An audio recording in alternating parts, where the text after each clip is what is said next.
Welcome to Control Your Career, a podcast to help you conquer uncertainty, shatter imposter syndrome, and rise above the expectations imposed by others. My name is Julia Toothacre, and I am the career coach and strategist at Ride the Tide Collective, my career development company, where I offer career coaching, courses, and I have a plethora of free content. I have been doing this work for well over a decade, and I want to help empower professionals like you find clarity, navigate your career with intention, and help you advance in your career in alignment with your unique personality, preferences, and values. This podcast is a great place to start your journey toward controlling your career.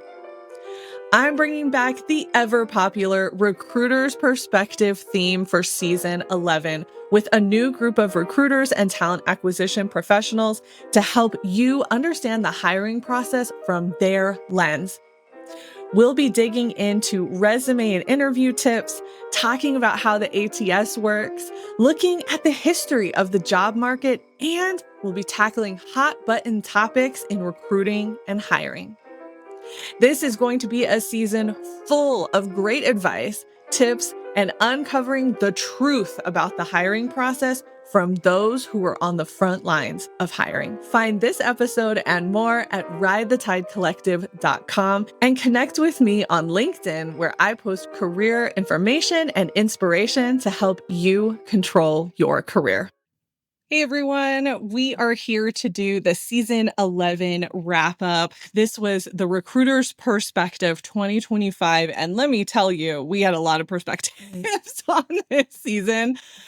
First of all, thank you to everyone who has been with us for the season. It has been such an amazing season with a lot of diverse perspectives and a couple of, special episodes that we did that I think honestly provided some amazing perspective, just given where we are in the world today.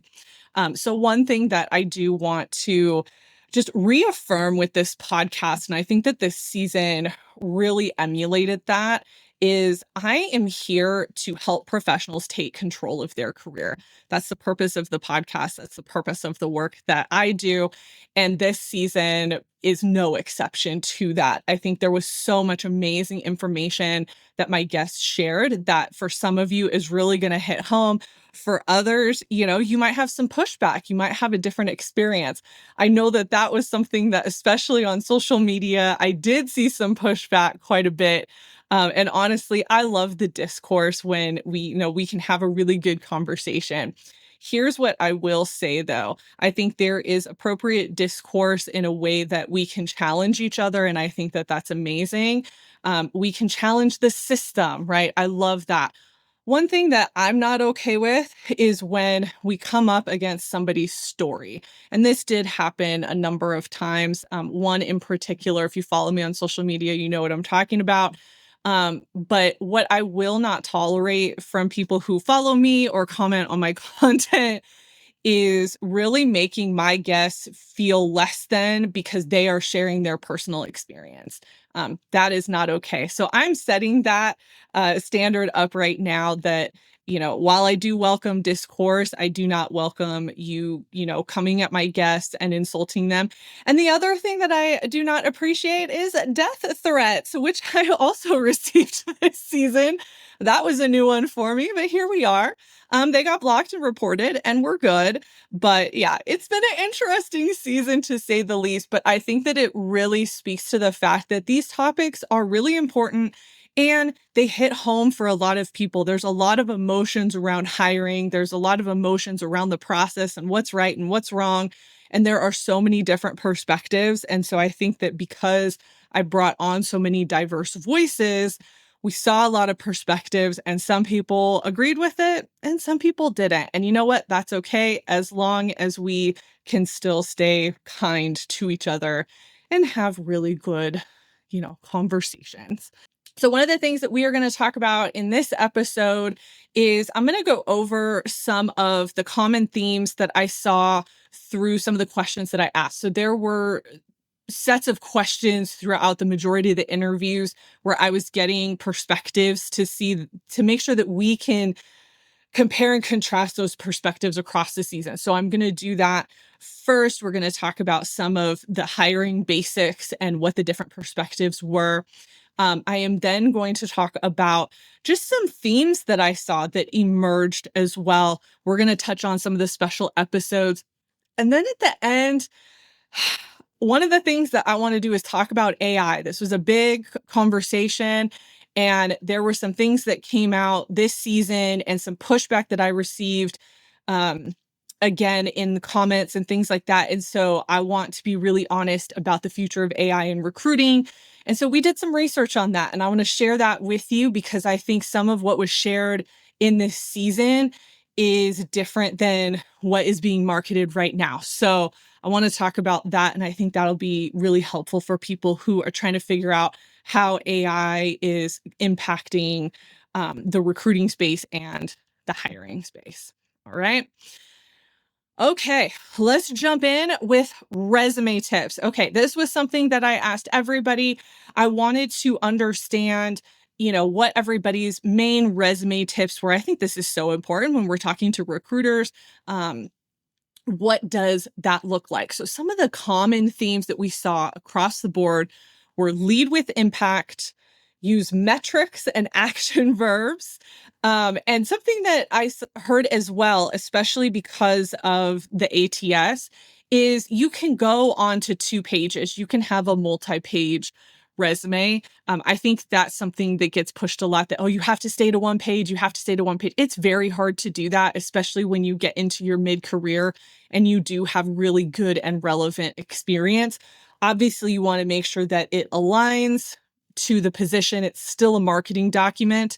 But that was something that was mentioned multiple times. So a couple of highlights throughout. We had Oscar who talked about bullet points should be specific. Numbers are your friend in terms of outcomes. I heard that from multiple people. Anytime that you can have those numbers, you can have outcomes, it's absolutely going to enhance your resume. Oh, I loved this from Katie. She said, I would rather you just have a size 11 font and 3 pages than an 8, than an 8 font, 8 size font.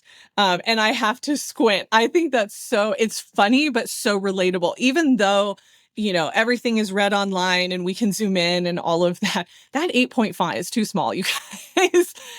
Smallest I would go is 10.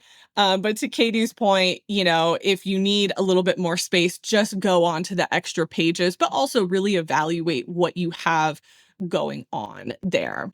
I loved this from Danny. He really pushed this idea of having a story, right? Having a career story. And I think that was such great advice that he shared.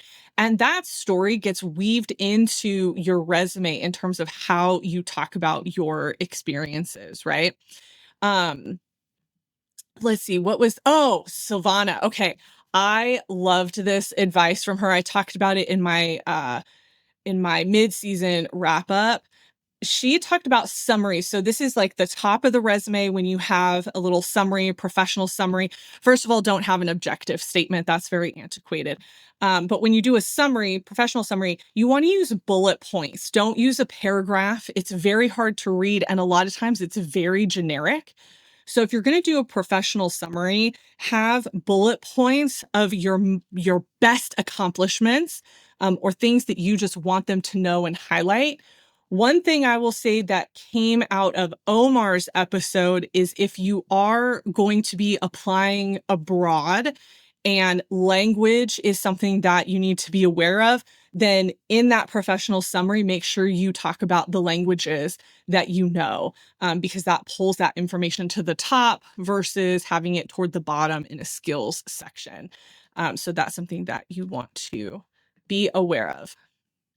All right, now let's get into interview tips. Some of the common themes that I saw was being prepared with stories, asking smart questions, and showing genuine interest. I actually thought that was kind of funny, but I think in this day and age, I'm really not surprised. I think people have a lot of fatigue with the hiring process, and sometimes it's like, I just want a job. And so they might not have done all the homework that they need to do.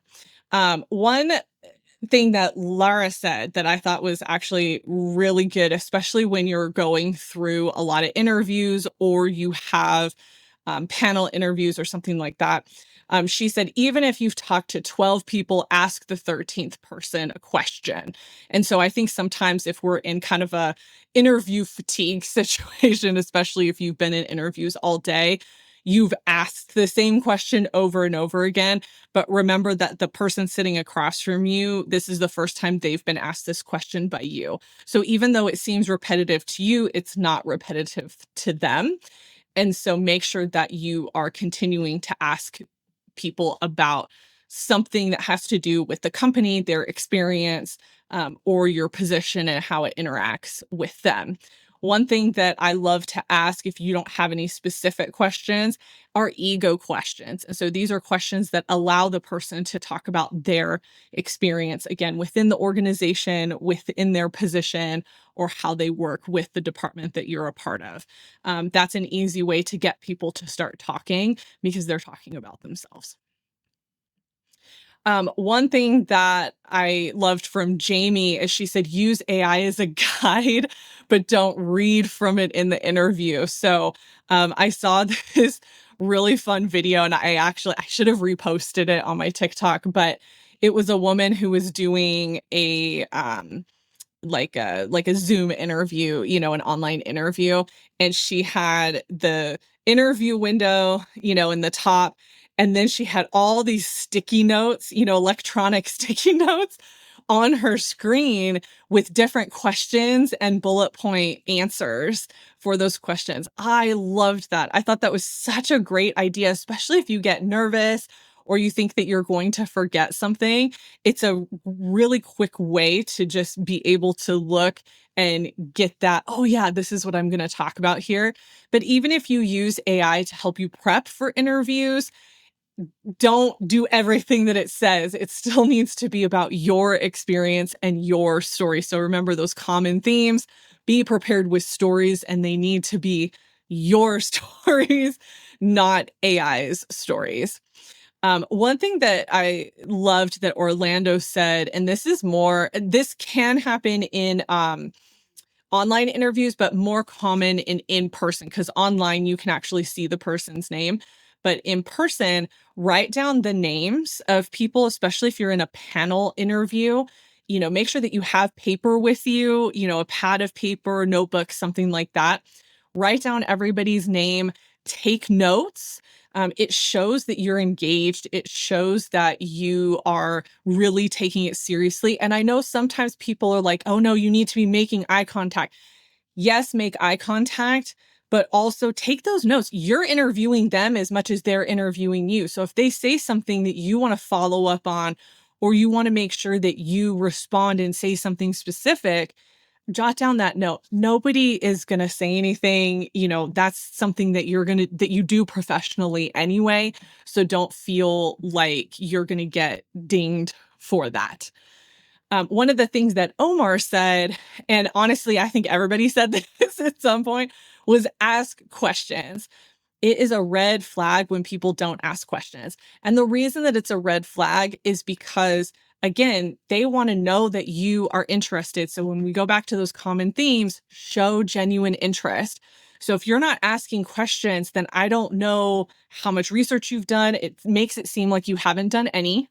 Or it might make it seem like you're not really engaged in the conversation, right? Or you don't want to know more about the position, especially if you're in with a hiring manager. Sometimes there's limitations with the recruiter and what they can answer, but they can talk about the company. They can talk generally about the position, so there is still information that you can share, but always, always, always come prepared with questions. And I will say it should be a combination of questions about the organization and your position, but also questions that align with your values. So what are things that you care about or ways that you work, things that you want to know to ensure that you are stepping into the right organization with the right manager and all of that.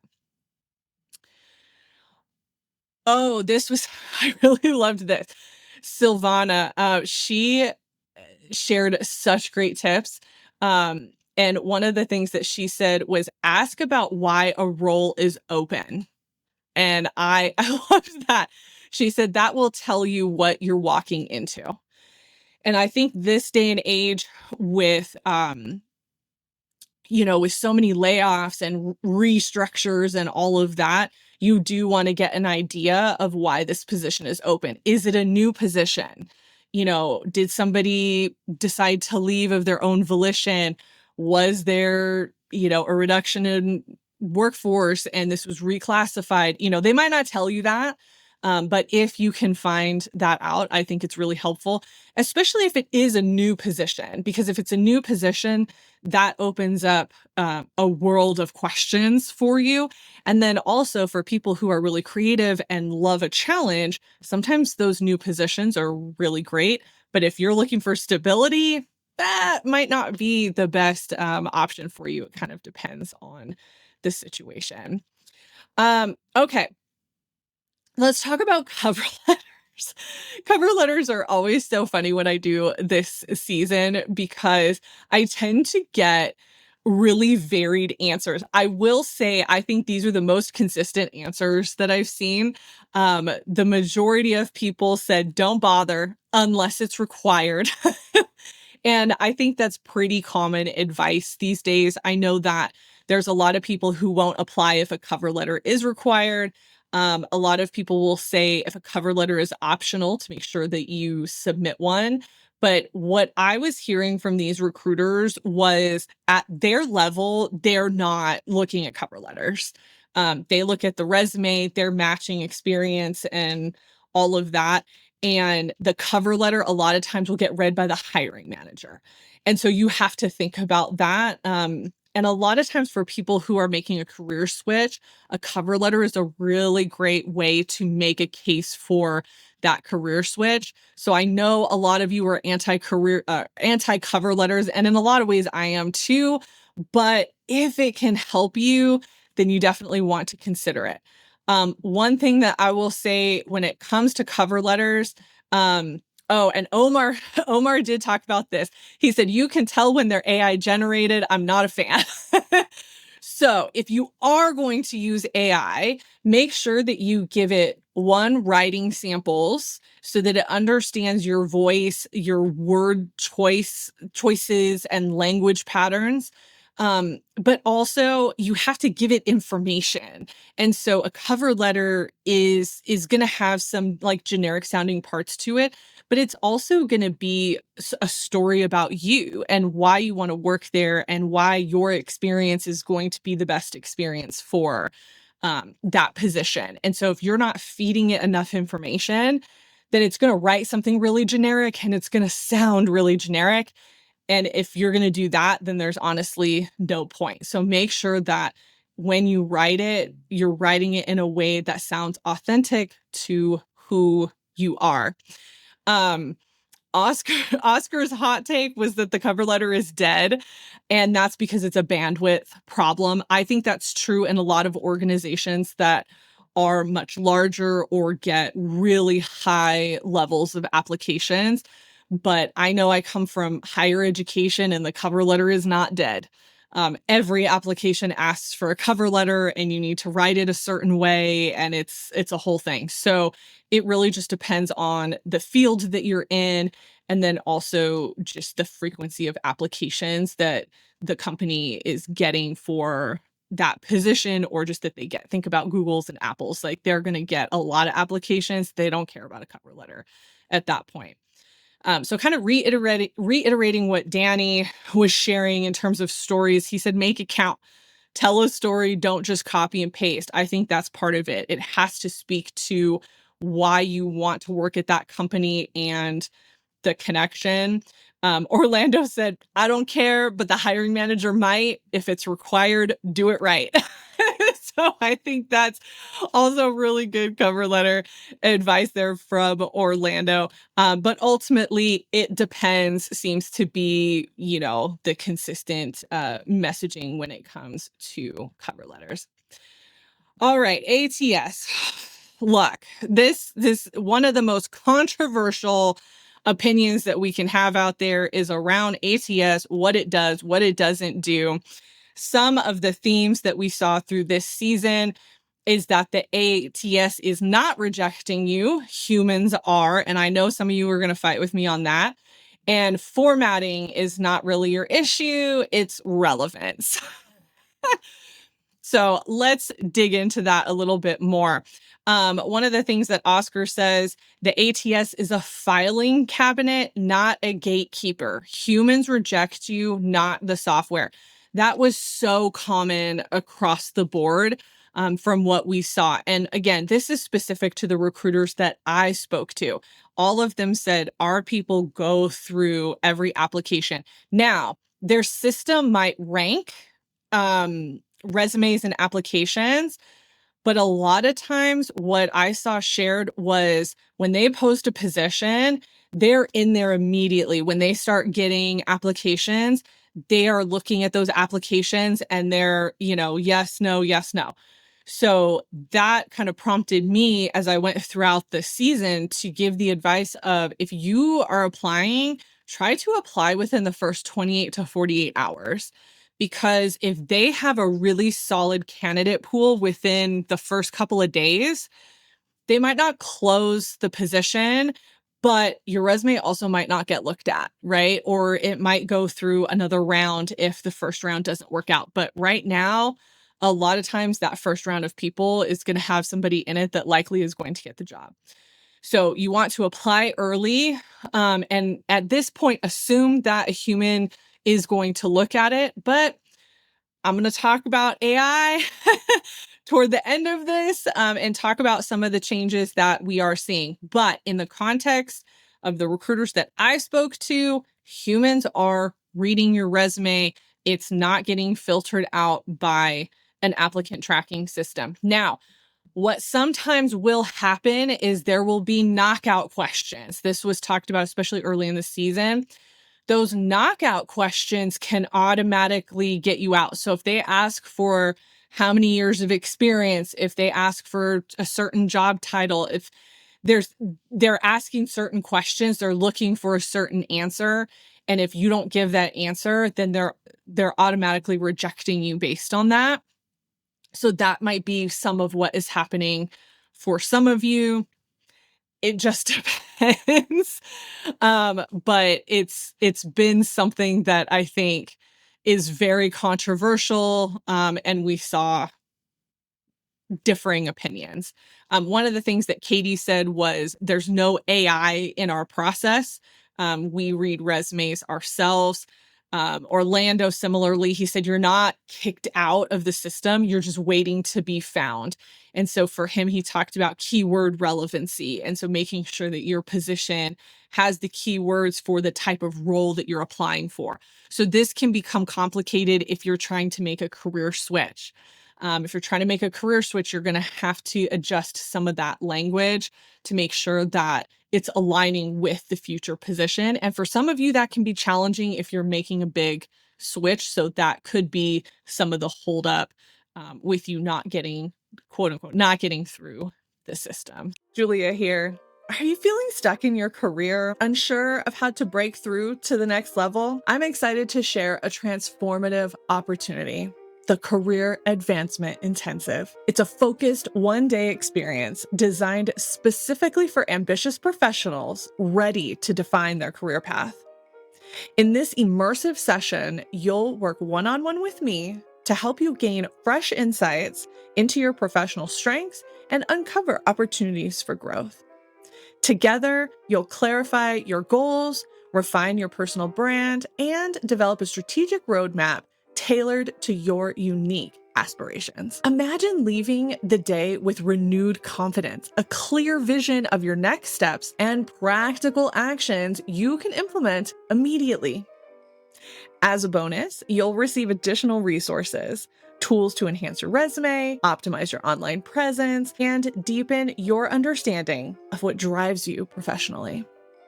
Not all coaching requires a 6-month commitment. The Career Advancement Intensive is perfect for ambitious professionals who want answers and strategies quickly. Before committing, let's make sure that this program is the best option for you in my complimentary career coaching clarity call.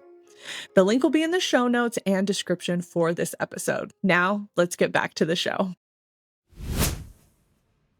Okay, let's talk about, so those are some of like the basics, the questions that I asked everybody. But I also want to talk about just some of the general themes that I saw come up through this. And again, y'all, I've got notes. Okay. Like I'm not trying to make this whole episode from the top of my head. We have notes. If you see me looking off to the side, that's what it is. But our first theme that came out, and this is likely because I wanted to really talk about pre-pandemic and post-pandemic, was that job searching really looks different today. And we saw that talked about by multiple people. I know one of the things, let me see. Oh, okay. One of the things that Katie shared, I'm sorry, I've got like quotes from people that I pulled, so I want to make sure that I'm using them appropriately.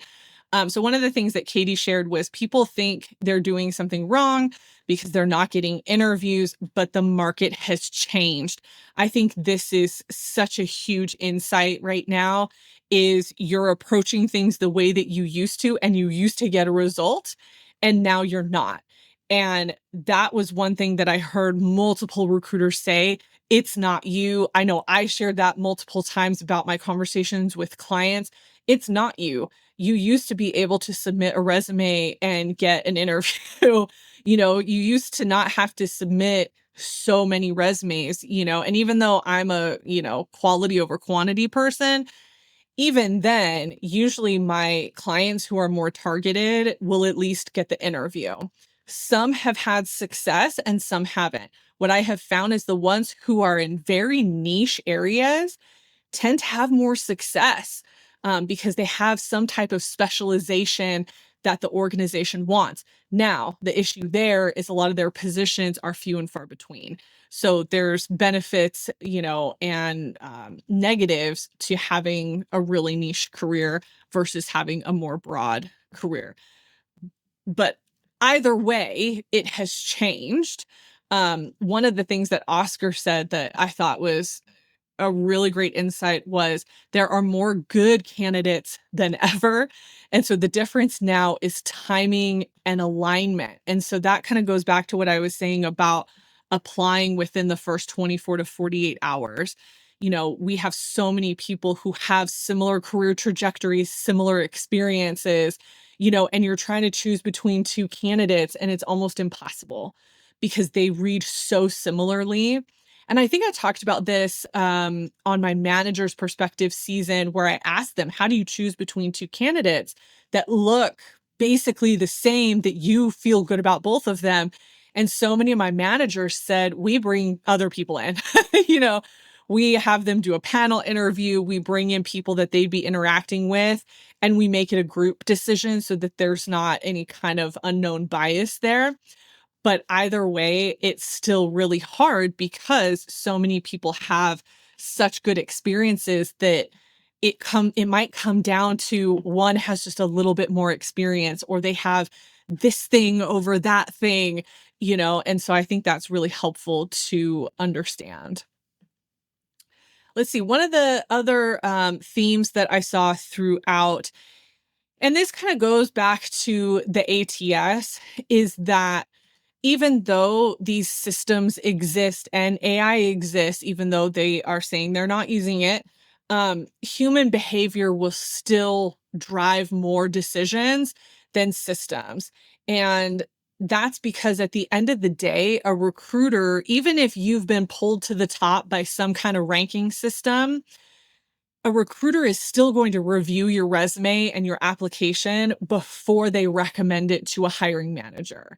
And then the hiring manager is going to go through that information and they're going to accept or reject. They're going to do an interview and they are the ones that are going to make the decision. And so it really is still at its core more of a human process than it's not. Now, I'm going to talk again about how ATS is coming in and changing a little bit of that. And that's a little bit scary. So again, stay tuned for that at the end of the episode. I'm going to be going into that.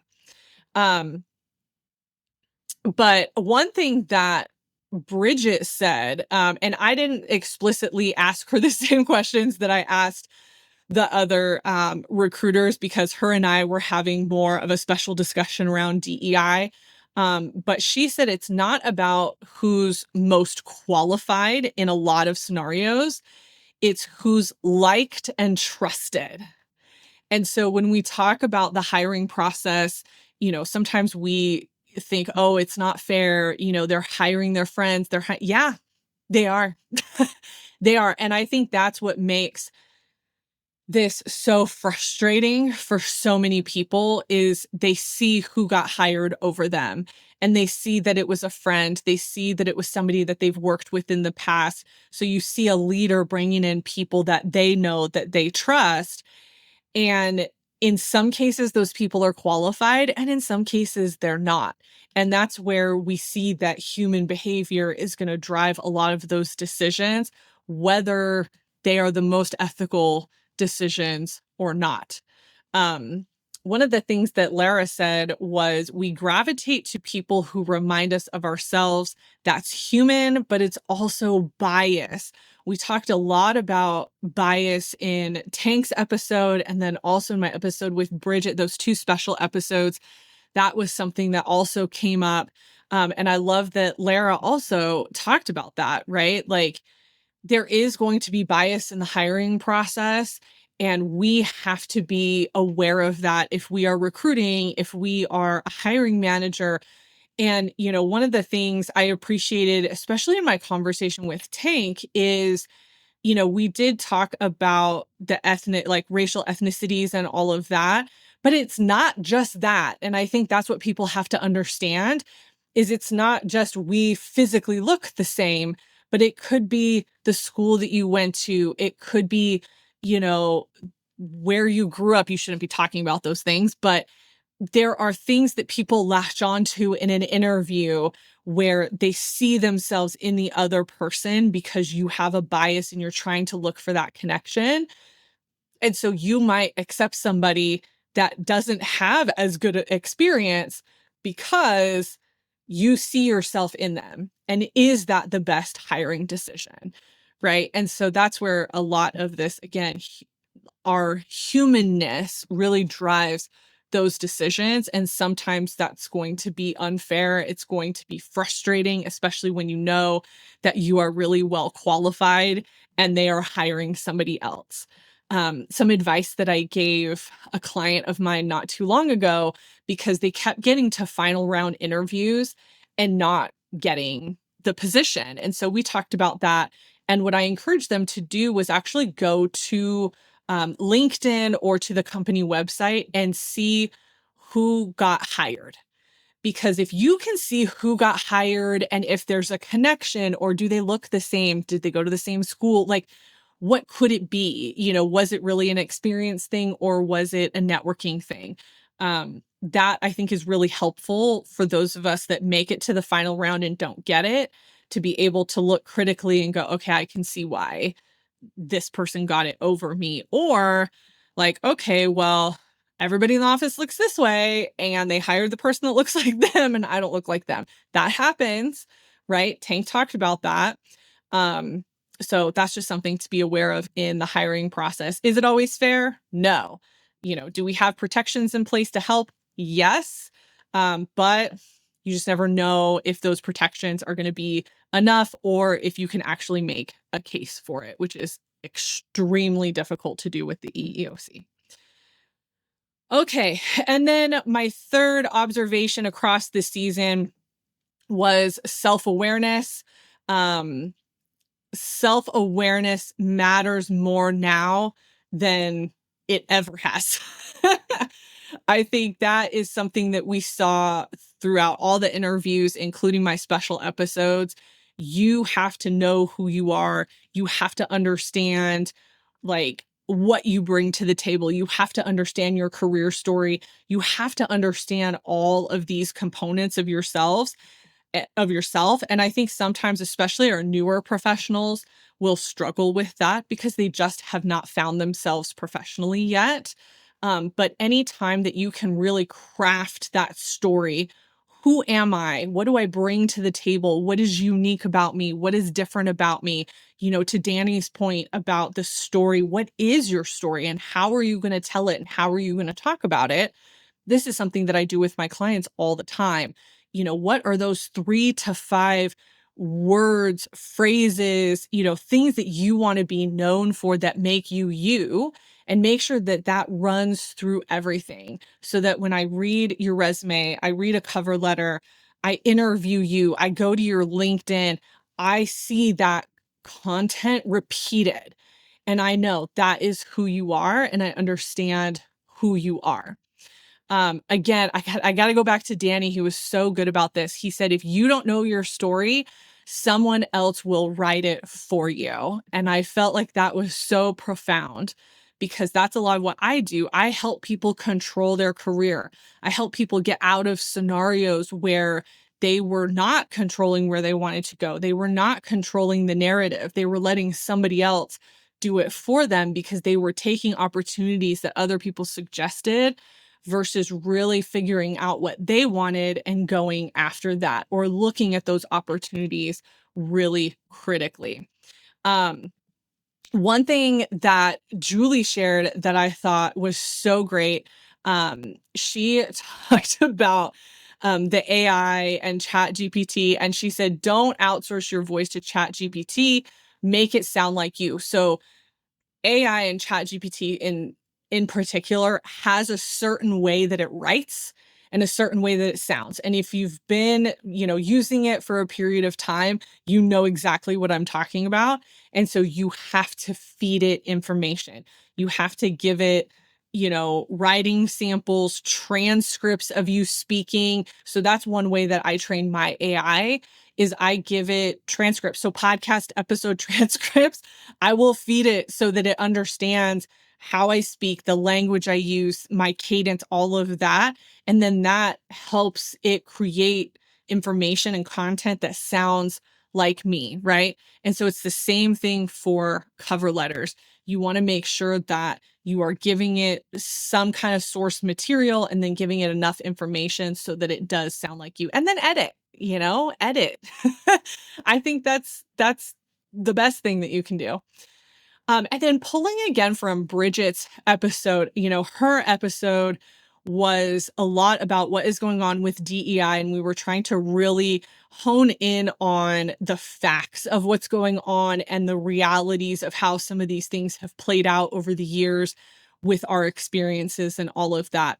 And one of the things that Bridget shared that I thought was honestly, I think something great for all of us was when DEI training is done well, it helps people step back and ask, what am I bringing into this moment? And so DEI gets a lot of backlash, and a lot of that is because of how people have experienced it in the workplace. And Bridget and I, if you watch that episode, I mean, we really dive into that and some of the nuances there.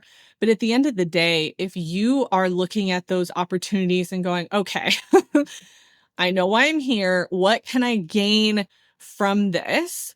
What can I bring that's helpful in terms of perspective, but also what can I take away and apply to myself?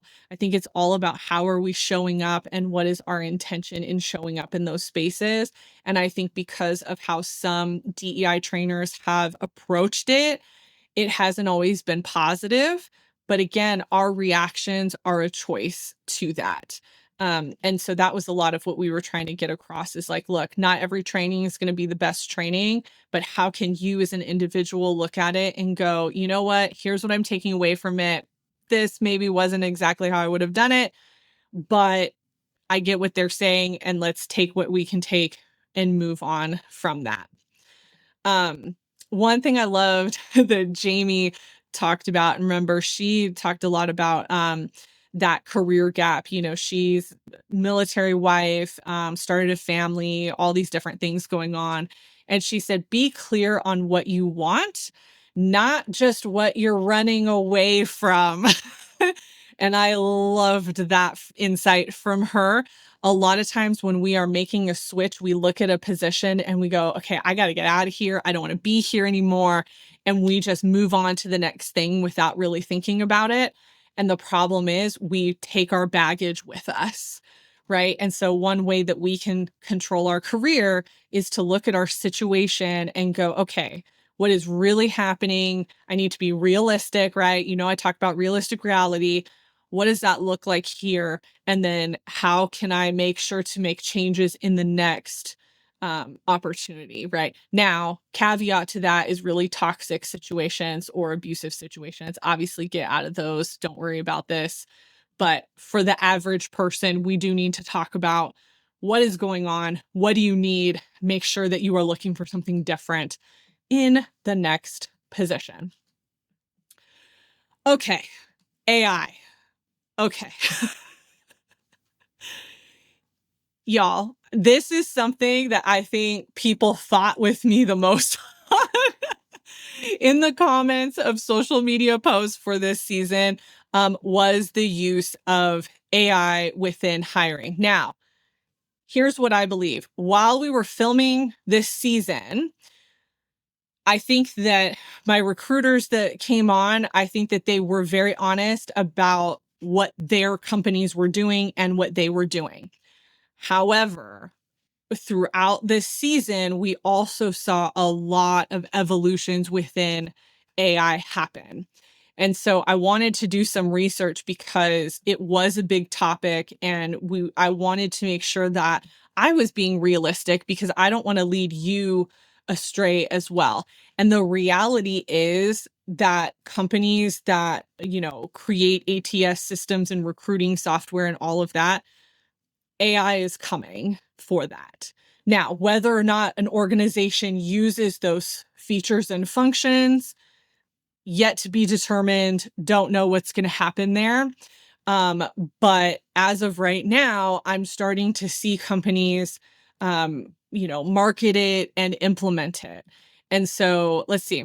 I had to do my research on this one because it is so new.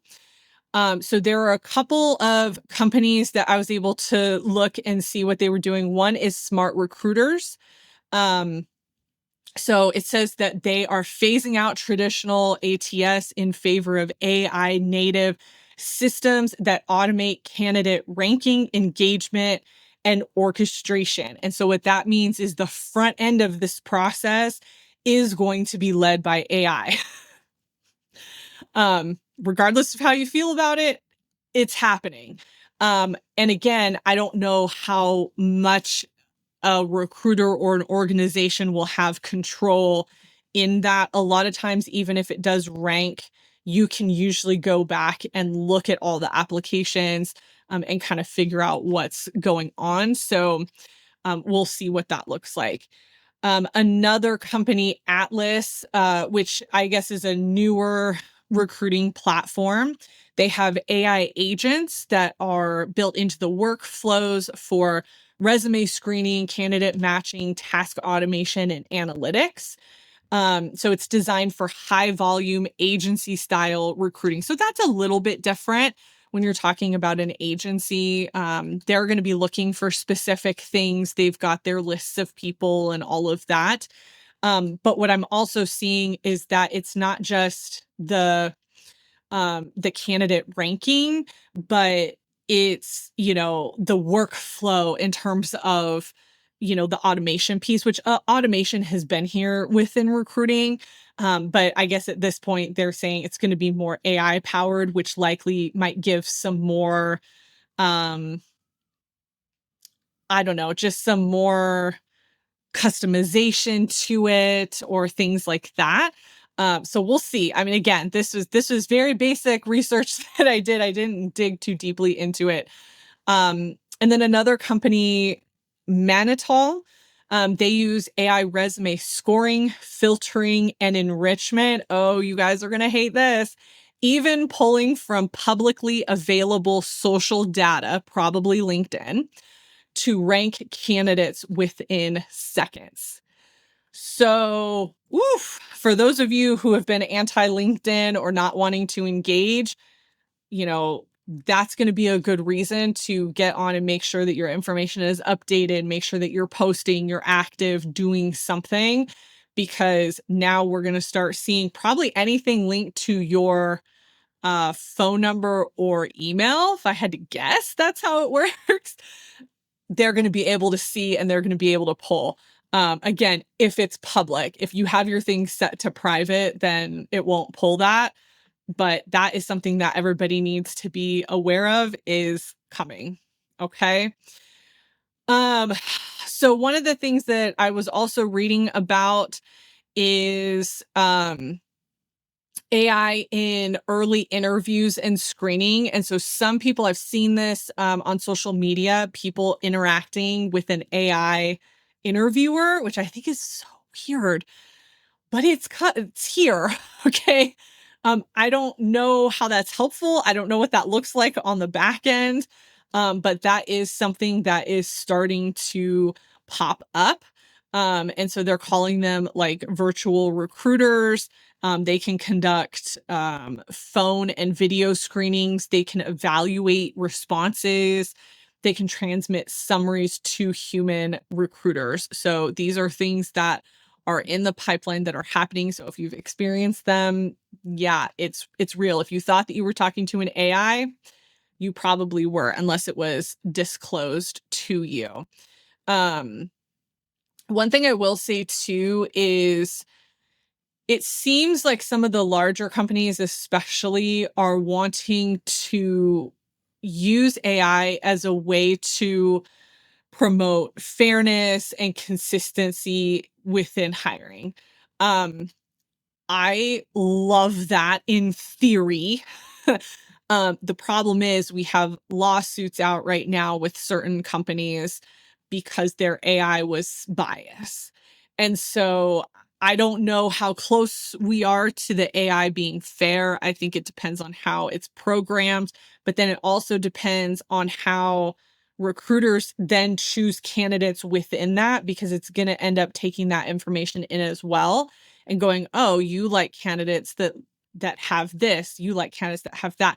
I don't know all the technological nuance on that, but I don't know that we're quite in a place where the AI is actually unbiased. So I think that's going to be really interesting to see how companies deal with that and what it looks like. Okay, so let's talk about some positives and some negatives. Again, I'm reading off notes because I wanted to make sure that I stayed on track with this. So some of the positives of using AI, especially in the screening process, which is where it seems to be showing up the most, is AI can process a lot of applications quickly. And so it can help move people through the pipeline faster. But again, the downside to that is we have to make sure that the bias is figured out. It can reduce administrative burden, again, because of the efficiency of it. Not only that, but it can do a lot of the email follow-ups, scheduling, pre-screening, all of that. That also comes with automation, not necessarily AI. So I know that some of those things exist already in that realm. So I don't quite know how AI is going to impact that. So that'll be yet to be seen. Again, theoretically, there is potential for less human bias. I think it depends on what the AI is trained to look at, because if it's trained to look at names, locations, education, all that, you're taking away the skill part of it. I don't know. It's just going to be really interesting to see how they deal with bias, because it might not work the way that they want it to. So that's something I might have to do a little bit more research on. And anybody listening, if you have additional details or experience, please contact me, because I would love to get other people's experiences and thoughts on this. Consistency across applicants, and that's in terms of just the communication, and making sure that everybody's having the same experience, and then ideally data-driven decisions. And so again, because AI can process so much information, there's a lot of data that can be pulled, even in terms of looking at, hey, for this position, these were some of the themes we saw in the candidate pool, right? And so maybe that can help in terms of, adjusting a job description or changing whatever that looks like. Okay, some of the negatives of using AI. Obviously bias. We've talked about that.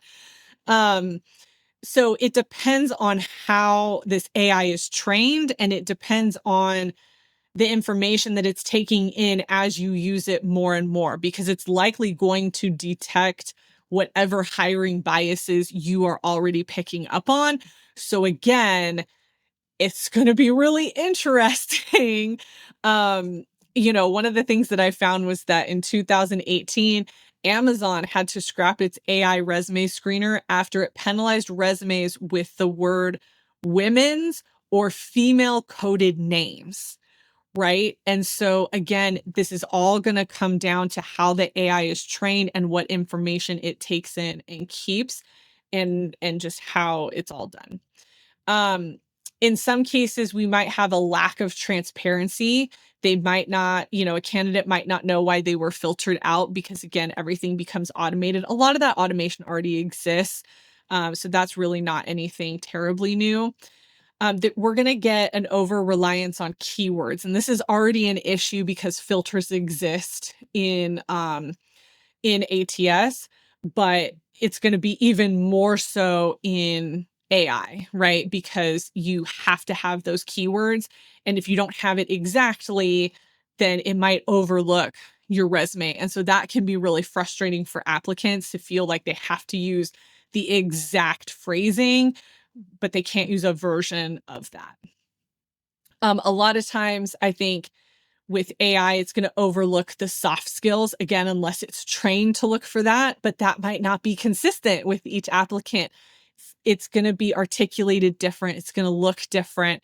Context matters in terms of the type of company that you've worked for. Is it a large company, a small company? So I think there's going to be a lot of nuance that AI is not necessarily going to be able to pick up on, again, unless it's trained. And then potentially, and I think this is actually one of the most important ones outside of bias, is candidate experience risks. And so what that means is when we have such an automated system, everything feels flat.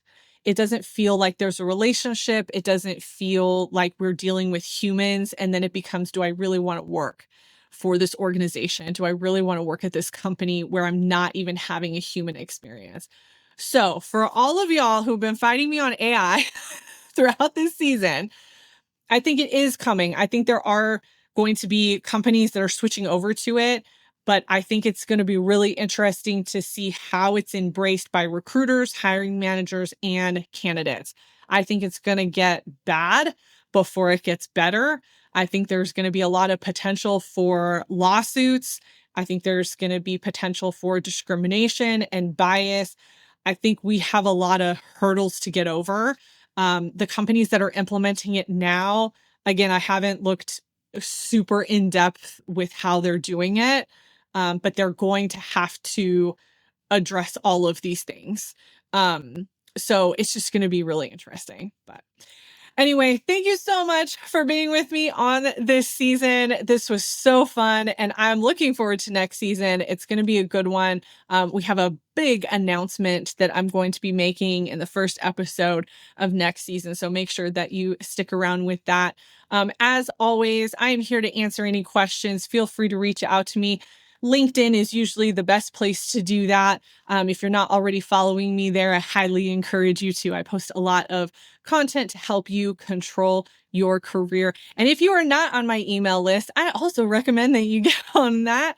That is where you hear about my episodes when they first come out. And again, there's big announcement that I have coming at the launch of season 12. You will be the first to know about. So thank you so much for sticking with me. And that is a wrap on the Recruiter's Perspective 2025.